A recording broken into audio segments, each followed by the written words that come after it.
আচ্ছা দেখেন, তাহলে আমাদের ফার্স্ট চ্যাপ্টার সেফটি ম্যানেজমেন্ট, এটা দিয়ে আমরা শুরু করব। তো আমি গতকাল আপনাদেরকে একটা কথা বলেছিলাম যে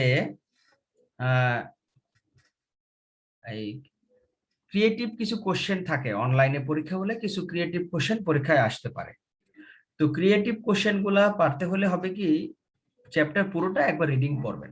যেগুলো আমি পড়াবো সেগুলা তো পড়বেনই, সব পুরোটা চ্যাপ্টার না হোক, অ্যাটলিস্ট মানে রিলেভেন্ট জায়গাগুলো যেন ভালো করে রিডিং পড়বেন, তাহলেই পারবেন। তো এখন আমরা সেফটি ম্যানেজমেন্টের ইস্যুগুলো নিয়ে দেখব। শুরুতেই আপনারা যদি ইন্ট্রোডাকশনটা একটু নিজেরা পড়েন, এটার সেকেন্ড প্যারাগ্রাফটাতে দেখবেন যে এই যে আমরা এখন ইন্ডাস্ট্রিয়ালাইজেশনের যুগ চলছে, তার আগে ছিল এগ্রেরিয়ান যুগ, এগ্রিকালচার বেসড, তার আগে ছিল হান্টিং ফুড গ্যাদারিং বেসড। তো ডে বাই ডে এই যে ইন্ডাস্ট্রি আসছে, এখন কিন্তু সবকিছু কমপ্লেক্স হয়ে গেছে। কারণ এখন ইন্ডাস্ট্রিগুলোতে কমপ্লেক্স কেমিক্যাল প্রসেস ইউজ করা হয়, অপারেশন খুবই হাইলি সিভিয়ার, বিভিন্ন ধরনের কমপ্লিকেটেড মেশিনারি ইউজ করা হয়। এই জন্য ইউজ করা হয় যাতে করে উৎপাদন বাড়ে। কিন্তু এতে করে কি হয়েছে, একটা ইন্ডাস্ট্রির কার্যক্রম আরো অনেক বেশি কমপ্লেক্স হয়েছে। এই জন্য অ্যাক্সিডেন্ট বেড়েছে, ইনজুরি বেড়েছে, এনভায়রনমেন্টাল প্রপার্টি ড্যামেজও হয় এই অ্যাক্সিডেন্ট গুলার কারণে। তো এই জিনিসগুলো আমাদেরকে মাথায় রাখতে হবে। আপনারা প্রথমে যদি দেখেন, ডান পাশে একটা পিকচার দেওয়া আছে হেলমেটের, তাই না? এটা দেওয়ার কারণটা কি? উপরে লেখা আছে সেফটি, নিচে ইজ নো অ্যাক্সিডেন্ট, অর্থাৎ এটার মাধ্যমে আমি আমার মাথাকে অ্যাক্সিডেন্ট থেকে নিরাপদ রাখতে পারি, সেফ রাখতে পারি। জাস্ট একটা পিকচার দিয়ে বুঝাই দেওয়া হলো যে সেফটি কিভাবে এনশিওর করতে হয় হাইপোথেটিক্যালি। তো আমরা সেফটি ম্যানেজমেন্টে যাওয়ার আগে সেফটি জিনিসটা কি এটা আমরা খুব গুরুত্ব দিয়ে দেখবো আজকে। সেফটির মেইন বিষয়টা কি দেখেন, এখানে বলা আছে। প্রথম এই সেফটি ডিফিনেশনটাকে তারা তিন ভাবে ভাগ করে দিয়েছে। একটা হলো সেফটি অফ এ পারসন, তারপরে safety of a plant, and then safety overall aspect of safety. তো আমরা তিনটাকে ভেঙে ভেঙে ডেফিনেশন গুলা দেখবো। দেখেন প্রথমে কি লিখছে, সেফটি অফ এ পারসন। এই জিনিসটা কি? The minimisation of contact between human and hazard. তাহলে minimisation of contact between human and hazard, hazard মানে কি বলতে পারেন কেউ? বিপদ বা ঝুঁকি। রাইট, বিপদ বা ঝুঁকি বা অ্যাক্সিডেন্ট বা আনএক্সপেক্টেড সামথিং অকার্স। তো এখন এই হিউম্যানের সাথে হ্যাজার্ড বা ঝুঁকি বা রিস্ক বা অ্যাক্সিডেন্ট, এটা কি করতে হবে? কন্টাক্টটাকে কমাইতে হবে। এটা কিন্তু আমরা ডিফাইন করছি সেফটি অফ এ পারসন, ব্যক্তির নিরাপত্তা বলতে আমরা কি বুঝি? The minimisation of contact between human and hazard, অর্থাৎ হ্যাজার্ডের সাথে হিউম্যানের কন্টাক্ট কমবে, মানে হিউম্যানকে হ্যাজার্ড থেকে দূরে রাখবো বা হিউম্যানকে হ্যাজার্ড থেকে নিরাপদ রাখা। আচ্ছা কেউ আমাকে একটু বলেন তো, এখানে বললো the minimisation of contact between human and hazard, এটা কেন elimination of contact between human and hazard বললো না? এটা মিনিমাইজেশন কেন বললো? যতই চেষ্টা করুক স্যার, অ্যাক্সিডেন্টের চান্স তো অলওয়েজ থাকে। Right, very good. যতই আমরা পথ সতর্ক হই না কেন, কিছুটা হ্যাজার্ড আমাদের লাইফে থাকবেই, এটা নিয়ে আমাদের চলতে হবে। আমি যতই সতর্ক হই না কেন, আমি হয়তো 80-90% পর্যন্ত কমাইতে পারবো, কিন্তু সবকিছু আমার নিয়ন্ত্রণে থাকবে না। আমি রাস্তা দিয়ে খুবই সতর্ক হয়ে হাঁটছি, কিন্তু একটা বাসের ড্রাইভার, মাইক্রো ড্রাইভার বা বাইক ড্রাইভার ভুল করে আমাকে অ্যাক্সিডেন্ট করা দিতে পারে, পারে না? তাইলে আমি পার্মানেন্টলি নিরাপদ থাকতে পারবো না, ইম্পসিবল, 100% ইনশিওর করতে পারবো না। তো এই জন্য বলছে the minimisation of contact between human and hazard, এবং শেষের অংশটা দেখেন, and is predominantly concerned with the prevention of physical harm to a person. এইখানে এই হ্যাজার্ড বলতে বোঝাচ্ছে যে ব্যক্তিকে ফিজিক্যালি নিরাপদ রাখা, প্রিভেনশন অফ ফিজিক্যাল হার্ম, তার শারীরিক ক্ষতি থেকে ব্যক্তিকে রক্ষা করা। সেটা সে ক্ষতি হতে পারে ডেথ বা ইনজুরি কিছু একটা। তার মানে সেফটি অফ এ পারসন বলতে আমরা বুঝবো the minimisation of contact between human and hazard and is predominantly concerned with the physical harm, prevention of physical harm to a person, ব্যক্তিকে শারীরিক ক্ষতি থেকে দূরে রাখা। এটা হলো সেফটি অফ দি পারসন। সবার ক্লিয়ার হয়েছে কিনা দেখেন।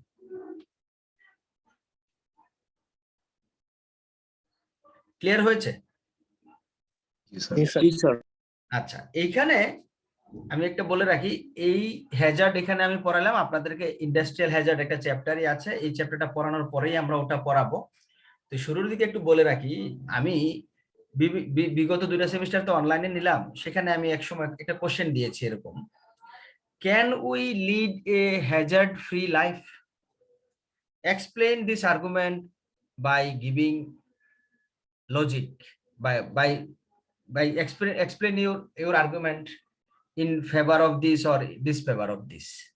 এটার পক্ষে বা বিপক্ষে আপনি যুক্তি অবস্থান নেবেন এবং টেক্সট থেকে যুক্তি দেখাইবেন। তাইলে আমরা কি হ্যাজার্ড ফ্রি লাইফ লিড করতে পারি কিনা?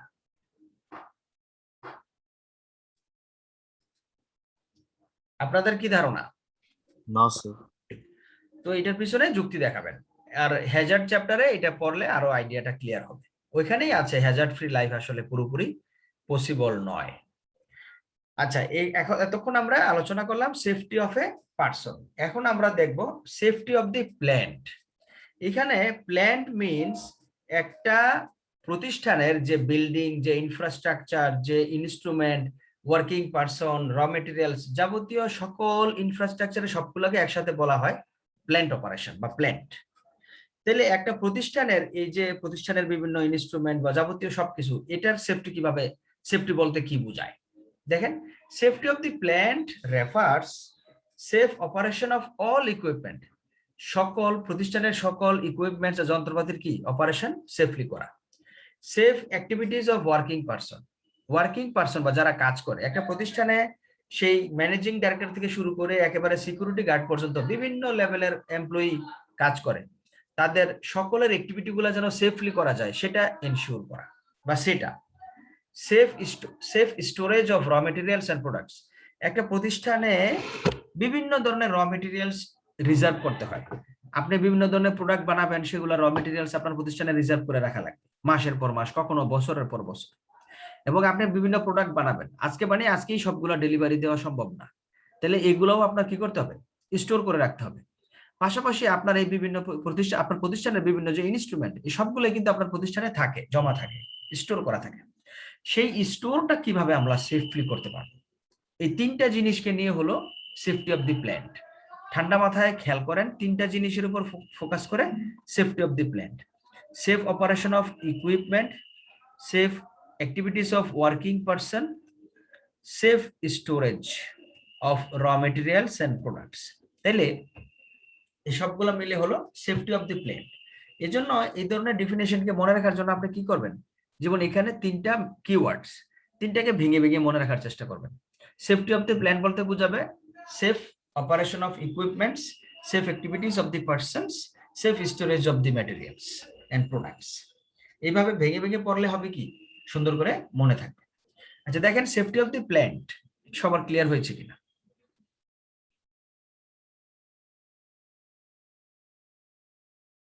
এটা ক্লিয়ার হয়েছে? জি স্যার। আচ্ছা, তাহলে আমরা পড়লাম সেফটি অফ দি পারসন, তারপরে আমরা পড়লাম সেফটি অফ দি প্ল্যান্ট। এবার এই দুটাকে কম্বাইন করে ব্রডার পার্সপেক্টিভে একটা ডেফিনেশন দেওয়ার চেষ্টা করছে বর্তমান রাইটার, সেখানেও সে কিছু জিনিসের উপরে ফোকাস করছে। দেখেন, safety refers some guidelines and efforts. Safety বলতে কি বুঝাবে, কিছু গাইডলাইন এবং ইফোর্ট, কিছু নীতিমালা, কিছু গাইডলাইন, কিছু দিক নির্দেশনা এবং কিছু চেষ্টা, কিছু অ্যাটেম্পট। কি জন্য? টু কিপ পিপল আনহার্মড, মানুষকে হার্ম থেকে নিরাপদ রাখা, ক্ষতি থেকে বাঁচায় রাখা, এটা। টু সিকিউর অ্যাসেটস, সম্পদের নিরাপত্তা নিশ্চিত করা।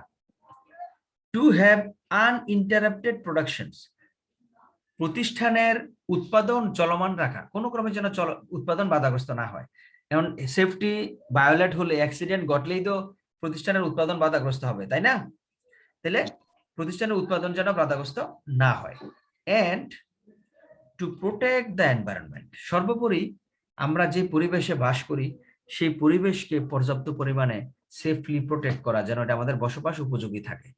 তাহলে দেখেন, overall safety refers some guidelines, principles and efforts so that we can keep people unharmed we can secure our assets, we can ensure uninterrupted productions and the overall protection of the environment so that it can be livable of our society, যেন এটা আমাদের বসবাসযোগ্য থাকে। এই চারটা জিনিস, to keep people unharmed, to secure assets, to have uninterrupted productions and to protect the environment. এখন এই তিনটা ডেফিনিশন সবাই আবার 1 মিনিট একটু দেখেন, যে এখানে কোনো কনফিউশনের থাকলে আমরা আবার ডিসকাশন করব। এটা পড়া ক্লিয়ার হলে তারপরে আমরা পরের টপিকে যাব।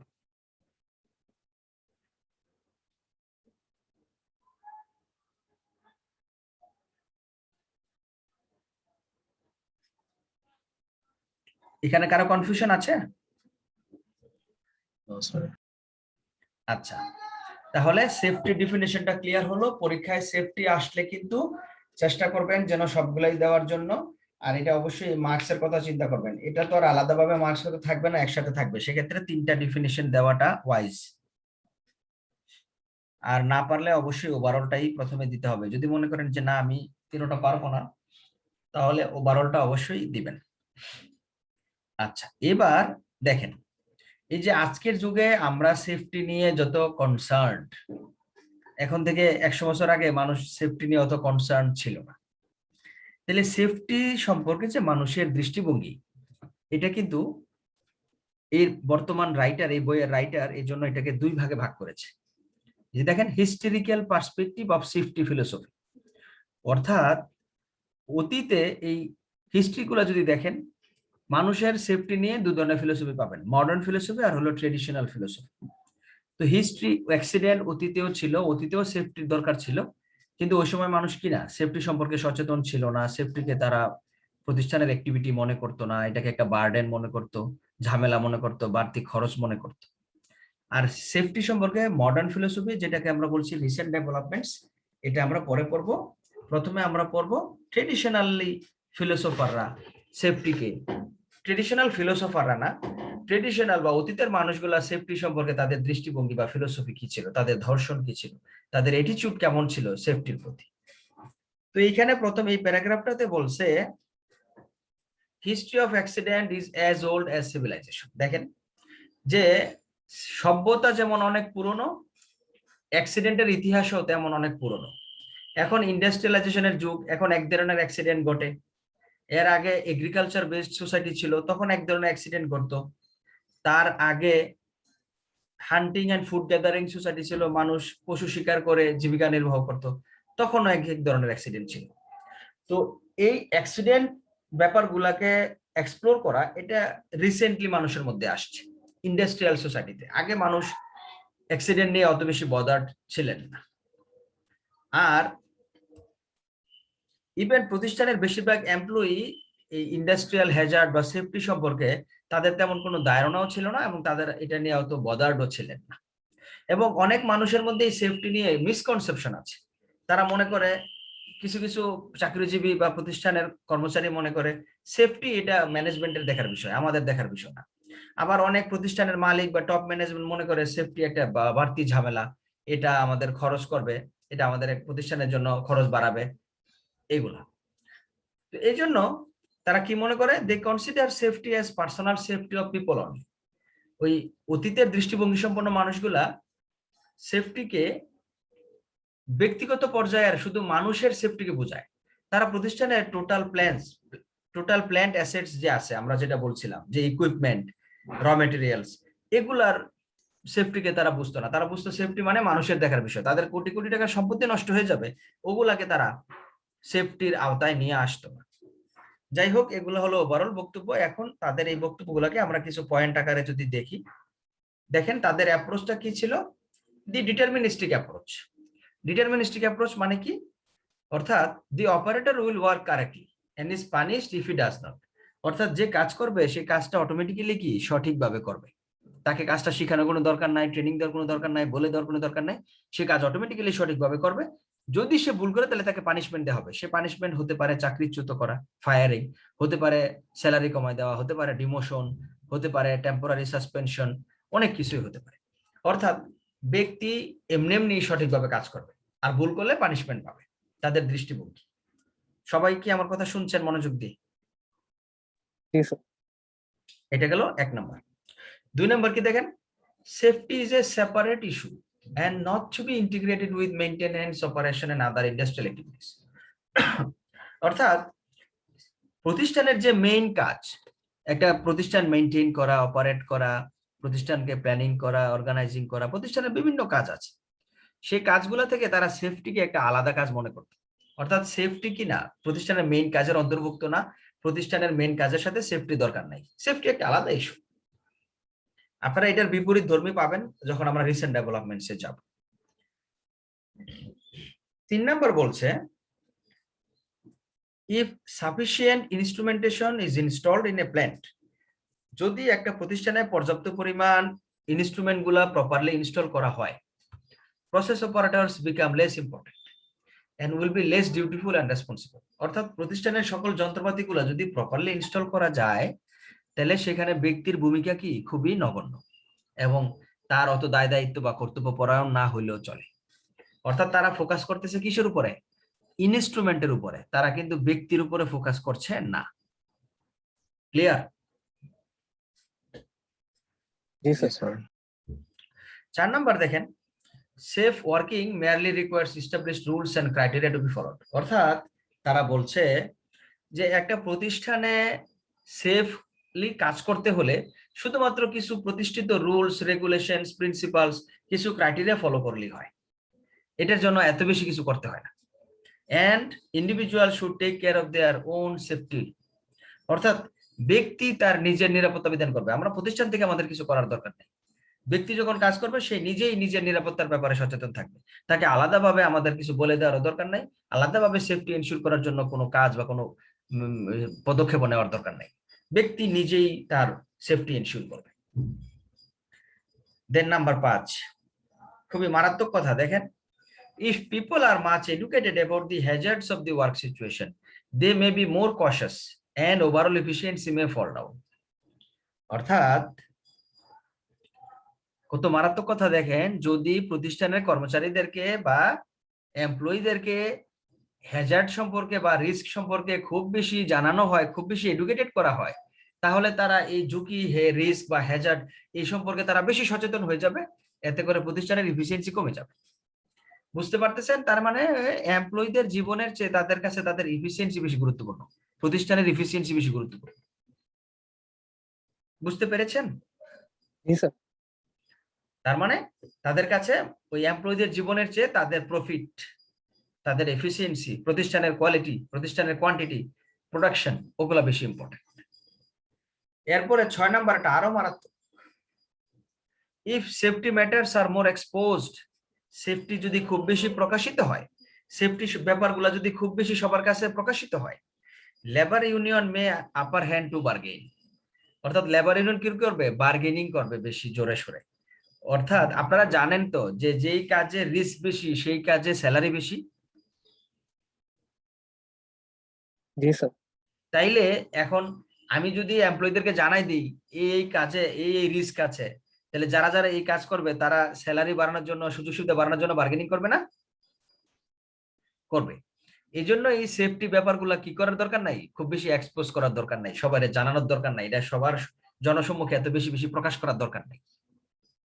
বুঝছেন এবার তাদের দৃষ্টিভঙ্গি? জি স্যার। আচ্ছা, এটা হলো ট্রেডিশনাল ফিলোসফারদের। তো আপনারা তো বাই দিস টাইম অ্যাডাল্ট, বাংলাদেশের অবস্থা কি মনে হয়? স্যার এর চেয়েও খারাপ। এই যে একটু পরে রিসেন্ট ডেভেলপমেন্ট পড়বো তখন আপনারা দেখবেন, কিন্তু বাংলাদেশে কি রিসেন্ট ডেভেলপমেন্টস খুব বেশি আসার কথা? আপনারা তো দেখেন বিভিন্ন সিচুয়েশন, গার্মেন্ট সেক্টরে তো বিভিন্ন অবস্থা আপনারা দেখেন বাই দিস টাইম। কিন্তু বিপরীত ধর্মীয় আছে, আপনারা জানেন কিনা, এই কোভিড যে সময় শুরু হলো, আপনারা শুনেছেন কিনা পত্রিকায় যে নারায়ণগঞ্জের একজন গার্মেন্টস এর মালিক 2 মাসের ছুটি দিয়ে অগ্রিম বেতন দিয়ে একেবারে ঈদের বোনাস সহ দিয়ে দিচ্ছে। জি স্যার। ওই যে সময় করোনা শুরু হলো তখন তো জানেন, এরপরে রমজান মাস আসলো, ঈদ ছিল, সে রমজান মাসের ছুটি, তার আগের মাসের ছুটি এবং ঈদের বোনাস সহ 2 মাসেরটা অগ্রিম দিয়ে দিচ্ছে। বিপরীতও আছে, আবার বেশিরভাগ ক্ষেত্রে আপনি এই পিকচারটা পাবেন বাংলাদেশের প্রতিষ্ঠানগুলোতে, বিশেষ করে গার্মেন্টস সেক্টরে তো অবশ্যই। এবং তারা মানে বাংলাদেশের মানুষগুলা কিরকম অন্ধ টাইপের স্বার্থপর। দেখেন একটা প্রতিষ্ঠানের সেফটি এটা কিন্তু শুধুমাত্র এমপ্লয়ীদের জন্য দরকার না, এটা কি মালিকের নিজের জন্য দরকার নাই? একটা আপনি দেখেন যারা গার্মেন্টস এর মালিক তারা যেখানেই থাকুক সে কি তার প্রতিষ্ঠান ভিজিট করতে যায় না? जी सर যায় স্যার। তাহলে অ্যাক্সিডেন্ট কি বলে কয়ে আসবে যে তুমি যেদিন আসবা সেদিন অ্যাক্সিডেন্ট হবে না, অন্যদিন হবে? না।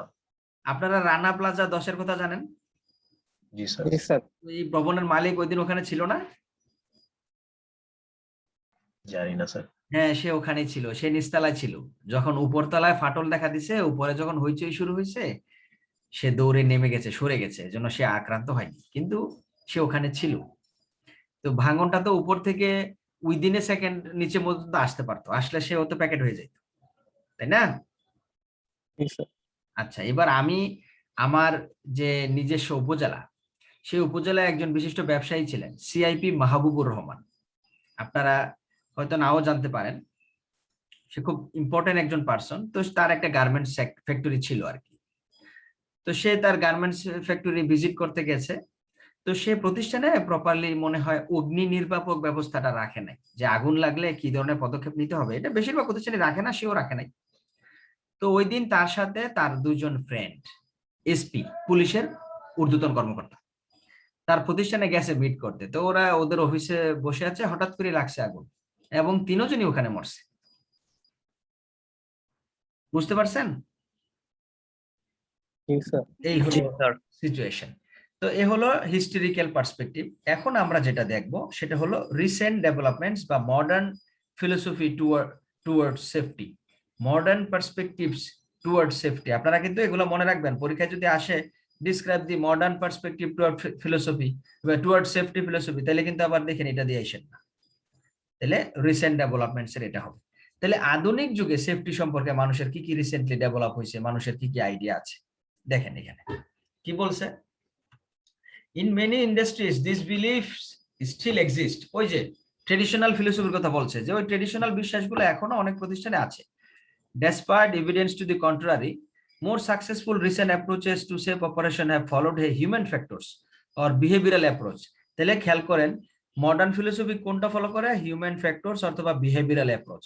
আর ট্রেডিশনাল ফিলোসফি কোনটা ফলো করে? Deterministic approach. পরীক্ষায় যদি দুটার পার্থক্য আসে তাও কিন্তু লেখা সম্ভব। তারপর দেখেন, তাহলে মডার্ন পার্সপেক্টিভরা ফলো করে হিউম্যান ফ্যাক্টরস অথবা বিহেভিয়ারাল অ্যাপ্রোচ, মানুষের উপরে গুরুত্ব দেয় তারা। And new set of safety principle have been defined, এবং তারা সেফটি এনশিওর করার জন্য নতুন ধরনের কিছু নীতিমালা বা প্রিন্সিপাল ডিফাইন করেছে। সেগুলা কি দেখেন, as applied to the process industries, this are safety should be like other managerial function. অর্থাৎ একটা প্রতিষ্ঠানে ম্যানেজারিয়াল বিভিন্ন কাজ থাকে, planning, organising, leading, controlling, motivating, implementing, monitoring, evaluating, etcetera etcetera etcetera. তো বলছে আধুনিক যুগের মডার্ন ফিলোসোফাররা, মডার্ন সেফটি ফিলোসোফাররা মনে করেন যে ওই প্ল্যানিং, অর্গানাইজিং, লিডিং এর মতো সেফটিকেও একটা প্রতিষ্ঠানের টোটাল ম্যানেজারিয়াল ফাংশনের মধ্যে নিয়ে আসতে হবে, এবং তারা মনে করে এটাও একটা ম্যানেজারিয়াল ফাংশন। এটা number 2, certain types of activity are more likely to cause accidents. কিছু কিছু অ্যাক্টিভিটি থাকে যেগুলো অ্যাক্সিডেন্ট প্রোন, যেগুলো বেশি বেশি অ্যাক্সিডেন্ট ঘটায়, সেই কাজগুলোকে আইডেন্টিফাই করা এবং কেন অ্যাক্সিডেন্ট ঘটে এটা রুট কজ বের করা। যেমন কোন কোন কাজে অ্যাক্সিডেন্ট বেশি ঘটে দেখেন, unusual or non routine activity, যে কাজগুলো সচরাচর করা হয় না, যে কাজগুলো সচরাচর করা হয় সেগুলোতে রেগুলার করতে করতে মানুষ এক্সপার্ট হয়ে যায়, সেগুলোতে অ্যাক্সিডেন্ট ঘটে না।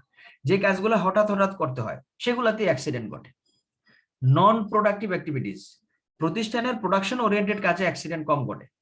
নন প্রোডাক্টিভ, যেগুলো প্রোডাক্টিভ না, সেই কাজগুলোতে বেশি অ্যাক্সিডেন্ট ঘটে। এরপরে দেখেন কনস্ট্রাকশন এন্ড আনশিডিউলড মেইনটেনেন্স অ্যাক্টিভিটিস। তো প্রতিষ্ঠানের মেইনটেনেন্স অ্যাক্টিভিটি যেগুলো শিডিউল করা থাকে সেগুলোও একই কথা, সেগুলোতে শিডিউল করা, কে কোন কাজ করবে, কে কতটুকু করবে, সে রেগুলার করতে করতে এক্সপার্ট হয়ে যায়, তার সবকিছু জানাশোনা থাকে, সেগুলোতে অ্যাক্সিডেন্ট কম হয়। আনশিডিউল থাকলে অ্যাক্সিডেন্ট বেশি হয়, আর কনস্ট্রাকশন রিলেটেড অ্যাক্টিভিটিতে অ্যাক্সিডেন্ট বেশি ঘটে। তাহলে এই কাজে অ্যাক্সিডেন্ট বেশি ঘটে, এইখানে আমি কাজে লোক নিয়োগ দেওয়ার সময় দক্ষ লোকগুলোর নিয়োগ দিব যেন তারা অ্যাক্সিডেন্টকে অ্যাভয়েড করতে পারে, এবং এই কাজগুলোকে আমি প্রপারলি আইডেন্টিফাই করে রাখবো। এই কাজগুলোর পিছনে অ্যাক্সিডেন্টের কারণটা কি সেগুলো যখন আমি আইডেন্টিফাই করতে পারবো তাহলে কি হবে, প্রতিষ্ঠানে অ্যাক্সিডেন্ট কমে যাবে।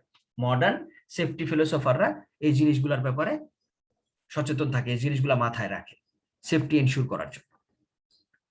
তারপরে number 3, safety personal must take proactive approach. তো অ্যাপ্রোচ দু ধরনের হয়, প্রোঅ্যাক্টিভ, রিট্রোঅ্যাক্টিভ। প্রোঅ্যাক্টিভ মানে ঘটনা ঘটার আগে পদক্ষেপ নেওয়া, আর রিট্রোঅ্যাক্টিভ মানে ঘটনা ঘটার পরে রিহ্যাবিলিটেশন অ্যাক্টিভিটি যেটাকে আমরা বলি।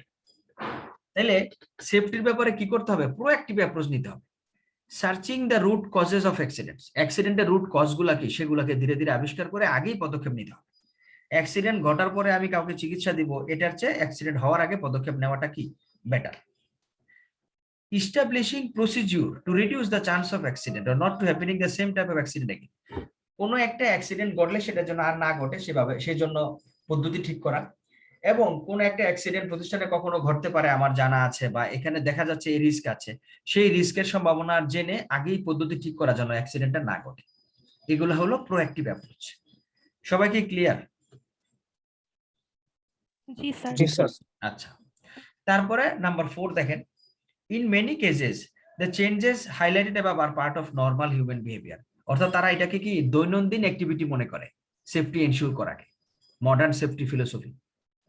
দেন number 5, there are 3 essential elements in employee safety system। প্রতিষ্ঠানের এমপ্লয়ি বা কর্মচারীদেরকে সেফটি এনশিওর করার জন্য 3টা লেভেলে কাজ করতে হবে, physical level, managerial level and the cultural level. এখানে এই একটা টি উঠে নাই, এটা দি হবে, এটা হি উঠছে, এটা দি হবে, দি কালচারাল, দি ফিজিক্যাল, দি ম্যানেজারিয়াল, দি কালচারাল।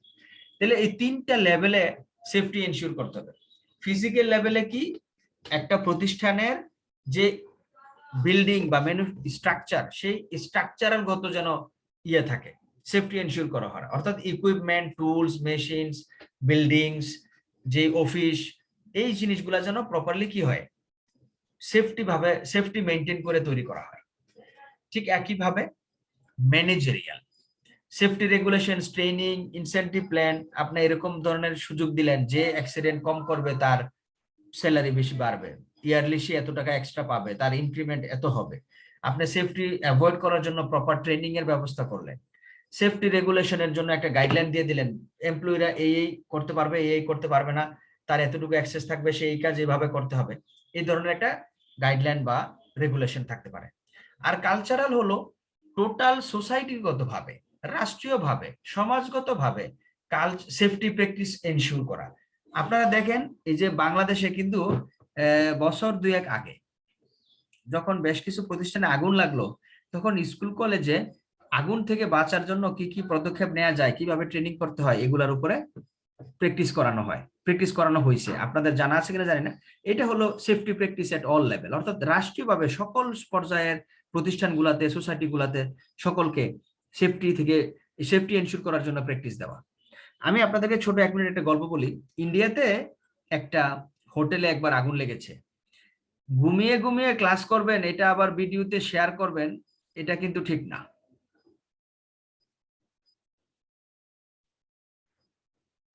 ইসমাম আইডি 26 আমি দেখতে পাচ্ছি। শুয়ে শুয়ে ক্লাস করার দরকার নাই, আর শুয়ে শুয়ে ক্লাস করে আবার ভিডিও শেয়ার করবেন, that is not expected from a university student.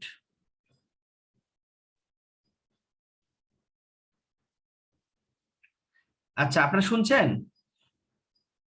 G sir. আচ্ছা, তো এই যেটা বলছিলাম, ইন্ডিয়াতে একটা হোটেলে আগুন লেগেছে। তো সেখানে অনেক মানুষ ছিল, নিচের ফ্লোরে ছিল, টপ ফ্লোর গুলোতে ছিল ইন্ডিয়ান বেশিরভাগ। তো একটা ফ্লোরে 2জন জাপানি ছিল। দেখা গেল আগুন লেগেছে, সকল মানুষ অসুস্থ হয়ে পড়ছে, কিছু মারা গেছে কিনা আমি জানি না, কিন্তু জাপানিজ 2জন সম্পূর্ণরূপে সুস্থ হয়ে বের হয়ে আসছে আগুন থামানোর পরে। কেন জানেন? কারণ তারা অলরেডি ট্রেন্ড আপ। আগুনের নেচার হলো, আপনারা দেখবেন বেশিরভাগ জায়গায় আগুন লাগলে কিন্তু আগুনে মানুষ মরে না, মানুষ মরে ধোঁয়ায়, দৌড়াদৌড়িতে, অ্যাক্সিডেন্টে। তো ওই 2জন সবাই হই হুল্লার করে নেমেছে, কেউ নামতে গিয়ে অসুস্থ হয়েছে, কেউ পড়ে গিয়ে ব্যথা পেয়েছে, কেউ ধোঁয়া নাকে মুখে গিয়ে শ্বাসনালী নষ্ট হয়ে যায়, আপনারা জানেন, এইভাবে মারা গেছে, অসুস্থ হয়েছে। কিন্তু জাপানিজ 2জনের কিছুই হয়নি, কারণ তারা অলরেডি ট্রেন্ড আপ। আগুনের একটা ন্যাচারাল স্বভাব হলো সেটা উপরের দিকে যায়। আগুন কোন দিকে যায়? উপরের দিকে না নিচের দিকে নাকি বরাবর? উপরের দিকে। তারা যেই রুমে ছিল সেই রুম থেকে কেউ বের হয়নি, তারা ফ্লোরে দুইজন মাথা নিচু করে উপর হয়ে শুয়েছিল। আগুন ওই ফ্লোর পর্যন্ত পৌঁছায়নি, আর ধোঁয়া সব উপরে চলে গেছে, তাদেরকে ধোঁয়ায় পায়নি। বুঝতে পেরেছেন? জি স্যার। এ হলো safety practice at all level. আপনি যখন এইভাবে সকলকে সেফটি সম্পর্কে এনশিওর করে ফেলবেন, প্র্যাকটিস করে ফেলবেন, রাষ্ট্রীয়ভাবেও সেফটি আপনাকে এনশিওর করতে হবে, টোটাল সেফটি এনশিওর করার জন্য। এটাই মডার্ন ফিলোসফাররা মনে করে। লাস্ট ওয়ান দেখেন, there is no single correct way to achieve safety in an organisation, but the following aspects are all essential for achieving safety. Safety ensure করার জন্য কোনো সিঙ্গেল একটা অ্যাক্টিভিটি করলেই সেফটি এনশিওর হয়ে যাবে না। সেফটি এনশিওর করতে হলে আপনাকে বিভিন্ন পর্যায় থেকে পদক্ষেপ নিতে হবে। সেগুলা কি? সুপারভাইজার কে ইনভলভ করতে হবে কাজে, এবং সুপারভাইজারকে অ্যাকাউন্টেবল করতে হবে, জবাবদিহিতার আওতায় আনতে হবে সেফটি এনশিওর করার জন্য। তারপরে সকল লেভেলের ম্যানেজমেন্ট লেভেলের সেফটি ইনভলভ করতে হবে। একেবারে প্রতিষ্ঠানের লো লেভেল ম্যানেজমেন্ট থেকে টপ লেভেল ম্যানেজমেন্ট সকলে সেফটির মধ্যে ইনভলভ থাকতে হবে সেফটি এনশিওর করার জন্য। এবং সিনিয়র টপ লেভেল ম্যানেজমেন্টকে সেফটির ব্যাপারে কি থাকতে হবে? কমিটমেন্ট থাকতে হবে যে হ্যাঁ আমি সেফটি এনশিওর করবই। এই ধরনের কমিটমেন্ট থাকলেই সে সেফটি এনশিওর করতে পারবে। ফ্লেক্সিবল হইতে হবে, অর্থাৎ কোন একটা প্ল্যান করলা, সেটা ইফেক্টিভ না হলে সেই প্ল্যান যেন আবার রিভাইজ করা যায়, পরিবর্তন করা যায়, সেই ব্যাপারে প্ল্যান কি করতে হবে? ফ্লেক্সিবল করতে হবে, পরিবর্তনশীল রাখতে হবে। এরপরে এই সেফটিকে পজিটিভ দৃষ্টিভঙ্গি দিয়ে দেখতে হবে। নেগেটিভ দৃষ্টিভঙ্গি যদি মনে করে না হারে আমার সেফটি এনশিওর করার জন্য এত টাকা খরচ হয়ে যাচ্ছে, শুধু শুধু আমার এই বার্ডেন, এই ধরনের মন মানসিকতা থাকলে সেফটি এনশিওর করা যাবে না। সেফটিকে পজিটিভলি পারসিভ করতে হবে। সবার কি ক্লিয়ার হয়েছে মডার্ন ফিলোসফিটা? Yes, sir. তাহলে আজকে আমরা তিনটা জিনিস পড়লাম: safety definition, then safety philosophy, both historical philosophy and modern philosophy of modern safety philosophy। তো আপনারা এই তিনটা জিনিস বাসায় পড়বেন। নেক্সট দিন কোনো কোশ্চেন থাকলে এখান থেকে আবার আমরা রিপিট করব, দেন আমরা অন্য জায়গায় যাব। তো এখন আমরা অ্যাটেন্ডেন্স দিচ্ছি। অ্যাটেন্ডেন্স দেওয়ার আগে পরে অ্যাটেন্ডেন্স দেওয়া হয়ে থাকলে আপনারা এগুলো একটু রিভিউ করতে পারেন, দেখবেন যে 50% পড়া অলরেডি হয়ে যাবে। তো এখন আমি অ্যাটেন্ডেন্সটা দিচ্ছি, সবাই মনোযোগ দিয়ে অ্যাটেন্ডেন্সটা দেন। আইডি 1,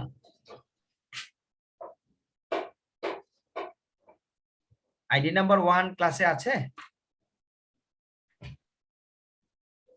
আইডি 1, আচ্ছা। 2, Yes, sir.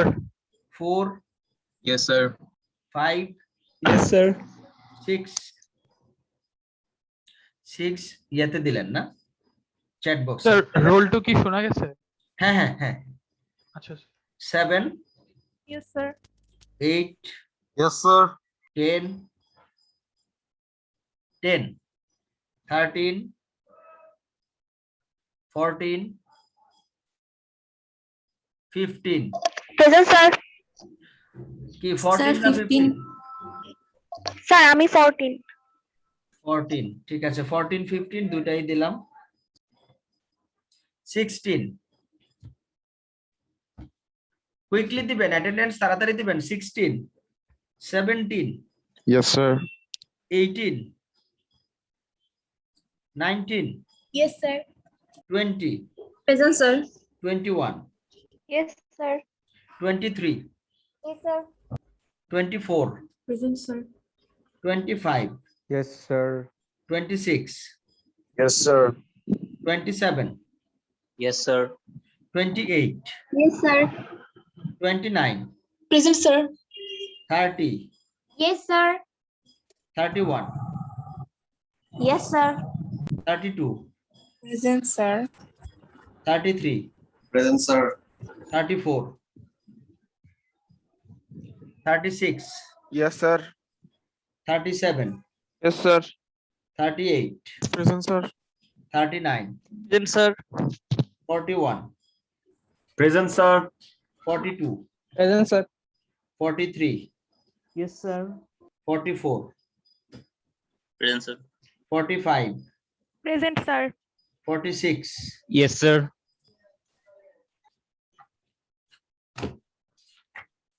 48, Yes, sir. 49, Yes, sir. 50। Yes, sir. এবার রিঅ্যাড 003, Yes, sir. 006, Yes, sir. 025, Yes, sir. আচ্ছা, এবার যারা নেই তাদেরটা বলছি, থাকলে আমাকে এখনই বলবেন। স্যার রোল 10 স্যার নেট আচ্ছা, হ্যাঁ আমি, হ্যাঁ ঠিক আছে, রোল 10 দিয়ে দিচ্ছি। এরপরে রোল 8 কি আছে? না সরি, 8 তো আছে। হ্যাঁ, রোল 13, স্যার এইটা আছে স্যার। হ্যাঁ হ্যাঁ শিওর 8 আছে। Role 13, 16, 18, 33 sir. So 18. 18 আছেন? Yes, আচ্ছা, present. স্যার তাহলে 13, 16 আর হলো 34, এই তিনজন নাই। থাকলে এখন বলেন। 1 আছে? জি স্যার। 1 এইমাত্র আসলেন? না না স্যার, আমি ডিসকানেক্টেড হয়ে গেছি। আচ্ছা ঠিক আছে, তাহলে আজকে আমরা অ্যাটেন্ডেন্স দেওয়া শেষ হলো। আপনাদেরকে একটা পরামর্শ দেই, আমি যেই পেজগুলো আপনাদেরকে দিয়েছি এগুলা প্রিন্ট করতে 50 থেকে 60 টাকার মধ্যে প্রিন্ট করতে পারবেন।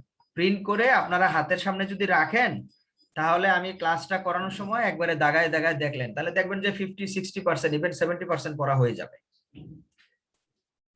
আপনারা এই স্ট্র্যাটেজিটা ফলো করতে পারেন। তারপরেও যারা প্রিন্ট না করবেন তারা অনলাইনে দেখতে পারেন আর কি, সাথে সাথে পড়াটা ধরবেন, খুব কাজে দিবে। এই তো আমরা আজকে এখানেই রাখবো। নেক্সট দিন আমরা সেফটির ইম্পর্টেন্স আলোচনা করব। ঠিক আছে, তাহলে সবাই ভালো থাকেন, সুস্থ থাকেন।